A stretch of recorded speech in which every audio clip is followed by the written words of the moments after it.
Dear students, अभी हम लोग देखेंगे जो केमिकल इक्विलिब्रियम होता है उसका इम्पोर्टेंस क्या है, या वो कब इक्विलिब्रियम आएगा, हमको कैसे पता चलेगा कि इक्विलिब्रियम आता है या कहाँ पे आता है।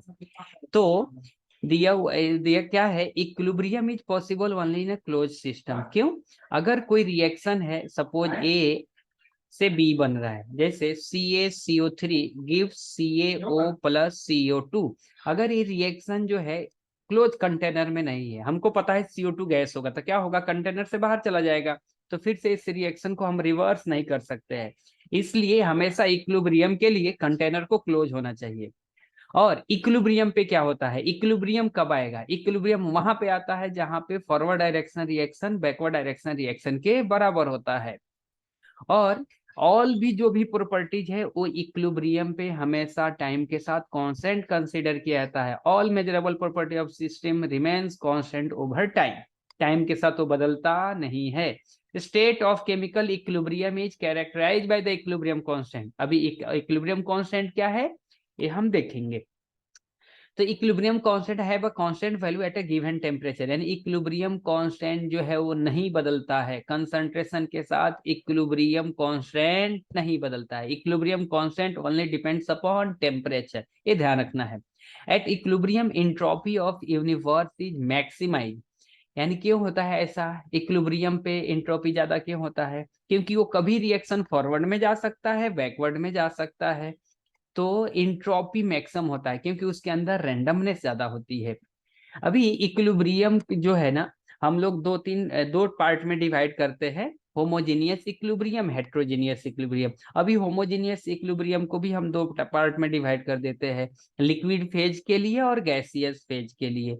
तो होमोजेनियस इक्विलिब्रियम का मतलब क्या है, होमोजेनियस इक्विलिब्रियम का मतलब क्या है, रिएक्टेंट और प्रोडक्ट जो है वो सेम ही फेज में होता है, आइदर सब गैसियस में रहेगा, सब लिक्विड में रहेगा और सॉलिड में रहेगा। तो इक्विलिब्रियम कांस्टेंट कैसे निकाला जाता है, आपको ऑलरेडी पता है, concentration of product upon concentration of reactant.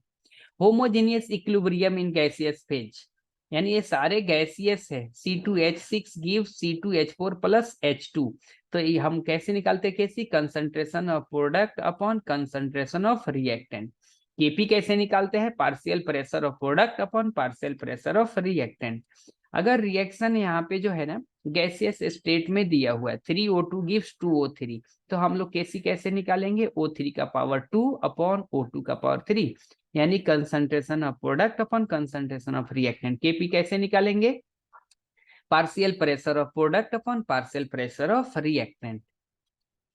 Then अगर हेट्रोजीनियस इक्विलिब्रियम का बात करो, हेट्रोजीनियस इक्विलिब्रियम का मतलब है CaO CO2 मिलके हमको CaCO3 दे रहा है। यहाँ पे देखिए CaO सॉलिड है, CO2 गैस है, CaCO3 सॉलिड है। तो हेट्रोजीनियस इक्विलिब्रियम का मतलब क्या होता है, जो रिएक्टेंट और प्रोडक्ट है इनमें से किसी एक का भी फेज डिफरेंट होना चाहिए। अगर सपोज 3-4 रिएक्टेंट है, 3-4 प्रोडक्ट है, कोई भी एक डिफरेंट फेज में होना चाहिए, तो हम बोलेंगे वो हेट्रोजीनियस होता है। यहाँ पे भी सेम केस है, इक्विलिब्रियम कांस्टेंट केपी कैसे निकालेंगे, concentration of product upon concentration of reactant. अभी देखिए प्रोडक्ट सॉलिड है, नेग्लेक्ट कर दिया, रिएक्टेंट में CaO सॉलिड है उसको भी नेग्लेक्ट कर दिया, केवल CO2 को हम कंसिडर करेंगे जो रिएक्टेंट का पार्ट है, इसलिए डाउन हो गया, डिनोमिनेटर में चला गया। वैसे ही केसी का भी फॉर्मूला है, 1/CO2 का कंसंट्रेशन हो जाएगा। अभी कैरेक्टरिस्टिक्स ऑफ इक्विलिब्रियम कांस्टेंट जो ऑलरेडी हमने डिस्कस किया है, इक्विलिब्रियम कांस्टेंट।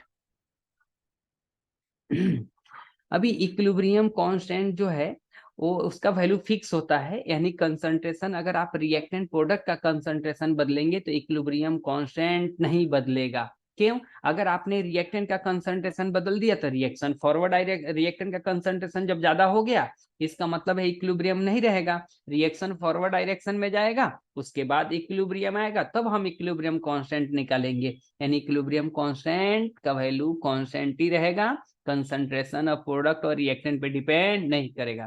तो क्या लिखा है, the expression for equilibrium constant K is applicable only when concentration of reactant and product have attained their equilibrium.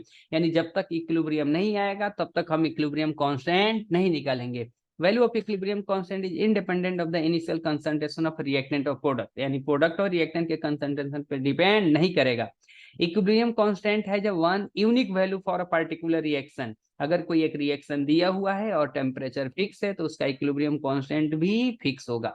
The equilibrium constant for a reverse reaction is equal to the inverse of the equilibrium constant for the forward reaction. ये आपको पता है, अगर reaction को हम reverse करते हैं तो उसके इक्विलिब्रियम कांस्टेंट का वैल्यू अपोजिट हो जाता है, 1 अपॉन में हो जाता है।